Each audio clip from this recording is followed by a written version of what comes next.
Hello everyone. तो आज की क्लास में हम लोग पढ़ेंगे क्रिया के बारे में। क्रिया के भेद कितने होते हैं, तो यहाँ से जितने भी क्वेश्चन बनते हैं सारा कुछ हम लोग इस टॉपिक में डिस्कस करेंगे। तो चलिए सबसे पहले देख लेते हैं क्रिया हमारा क्या होता है, इसकी डेफिनेशन क्या होती है।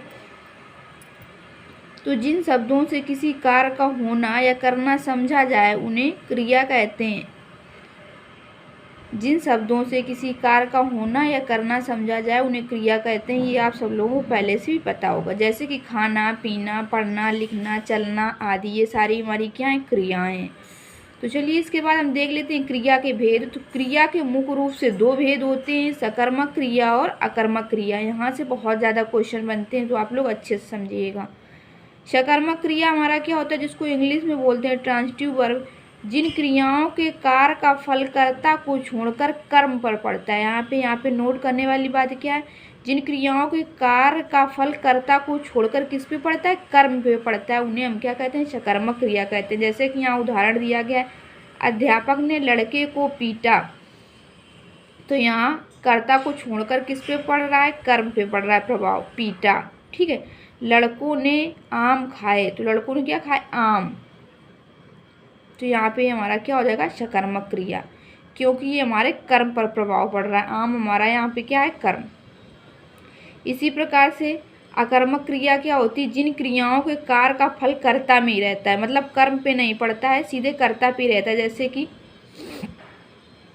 प्रकाश हंस रहा है, तो प्रकाश क्या कर रहा है, हंस रहा है, तो इसका प्रभाव किसी और पे नहीं पड़ रहा है, प्रकाश का स्वयं क्या कर रहा है, हंस रहा है, तो इसका जो प्रभाव है कर्ता में ही रहता है। तो ऐसे जो सेंटेंस आपको दिखेंगे वो अकर्मक क्रिया को, निशा रो रही है, रोहित दौड़ रहा है, तो जो ऐसे सेंटेंस होंगे वो हमारे किस में आ जाएंगे, अकर्मक क्रिया में। तो आप लोग यहाँ से सकर्मक और अकर्मक में अंतर समझ गए होंगे।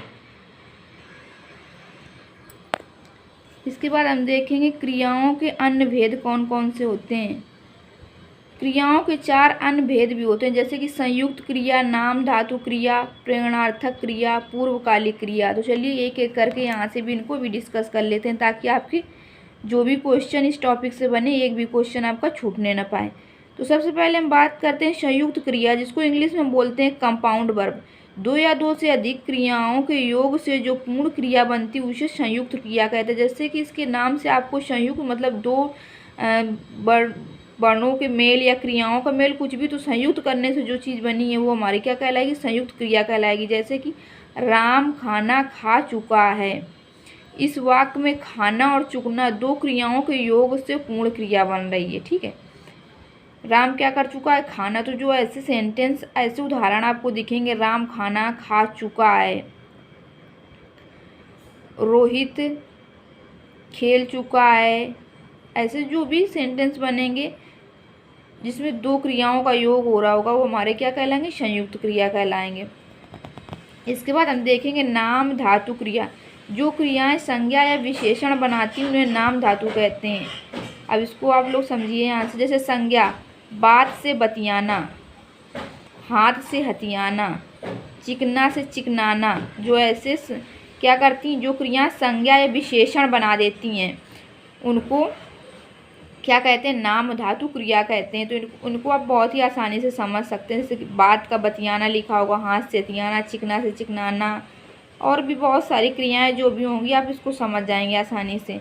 इसके बाद प्रेरणार्थक क्रिया क्या होती है, जिन क्रियाओं से ये बोध होता है कि कर्ता स्वयं कार्य न करके किसी दूसरे को करने के लिए प्रेरित करता है।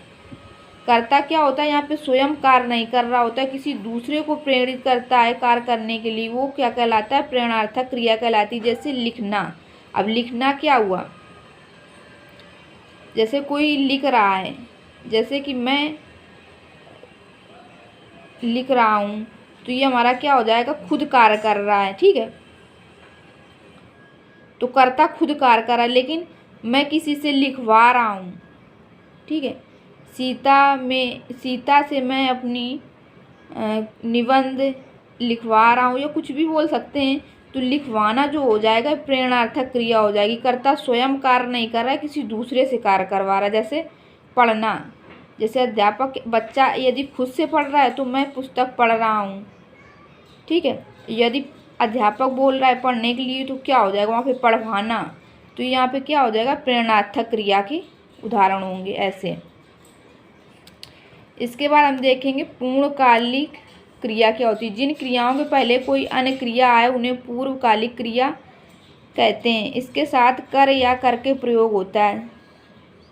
जिन क्रियाओं के पहले कोई अन्य क्रिया है, जैसे कि देखिए यहाँ पे वह खाना खाकर सो गया, तो सो गया, सोना भी एक क्रिया है, नींद लेना सोना ये भी क्रिया है, लेकिन इसके पहले उसकी और कौन सी क्रिया है, वे खाना खाकर, उसने क्या किया है, खाया है फिर सो गया है। तो ये क्या हुआ, जब दो क्रियाएं ऐसी दिखेंगी आपको वाक्य में एग्जाम्पल में, तो ये हमारा पूर्वकालिक क्रिया के उदाहरण हो जाएंगे।